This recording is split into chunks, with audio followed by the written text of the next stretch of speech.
유대인들에게 전승되어 내려온 이야기 중에 다음과 같은 것이 있습니다. 하나님이 세상을 창조하시고 보시기에 좋았습니다. 하루는 천사들에게 세상에 내려가 두루다니며 세상이 어떤가 보고 오라고 하였습니다. 천사들은 세상을 다 보고 와서 하나님에게 이렇게 말합니다. 세상에 내려가 보니 모든 것이 풍족했습니다.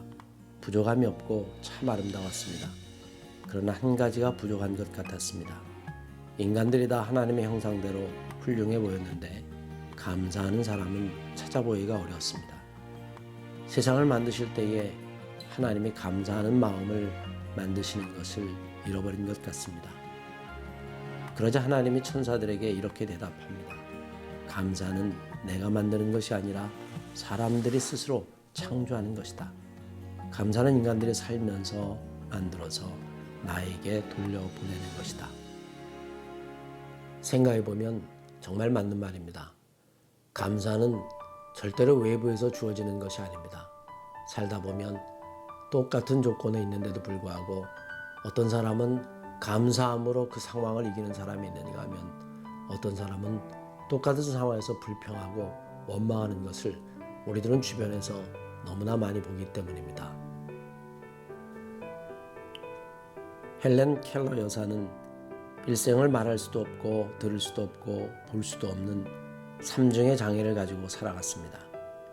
일반적으로 삶의 조건만 가지고 말한다면 그녀의 삶은 자신의 인생에 대한 원망과 불평이 가득 차야 하지만 그녀는 결코 원망과 불평에 의해서 정복당하지 않았습니다.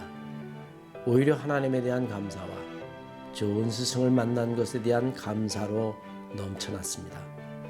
반대로 남보다 더 나은 환경 속에서 태어난 사람이 감사는 고사하고 자신의 삶을 불평하고 원망하는 일은 우리 주변에서 얼마든지 볼 수 있는 일입니다.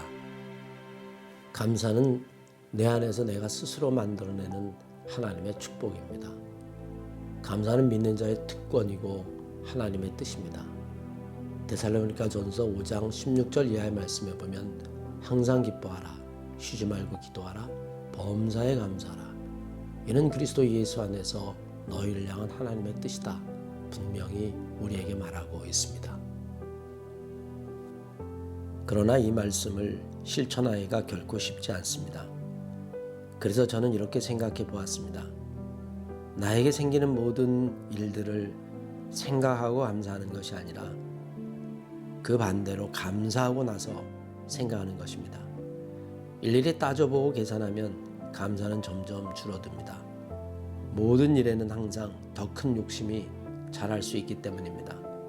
그러나 아무리 어려운 형편이라도 먼저 감사하고 생각하면 그 속에는 하나님이 반드시 감사할 수 있는 씨앗을 남겨놓았습니다. 이것을 발견하는 것이 바로 믿음입니다.